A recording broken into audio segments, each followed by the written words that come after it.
Why does Turkish have so many suffixes? And why does one word sometimes feel like a full sentence? Or sometimes it really is a full sentence? Let's look at it.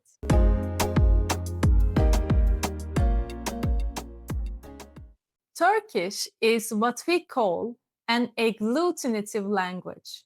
That means instead of using many separate words, we build meaning by adding suffixes to one word.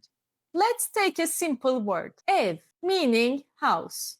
Now watch what happens. Evler, houses. Evlerimiz, our houses. Evlerimizden, from our houses. Instead of adding separate words like from or our, Turkish adds suffixes to the end.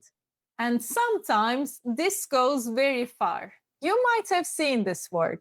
Avrupalılaştıramadıklarımızdan mısınız? Are you one of those we could not Europeanize? At first, this looks complicated, but it's actually very logical. Each suffix has one clear function, and you just stack them in order. Once you learn the suffixes, you can understand very long words with no issues. If you want to learn more suffixes, I created a free PDF with the most common ones. In the PDF, for fun, I dissected Avrupalılaştıramadıklarımızdan mısınız for the curious minds.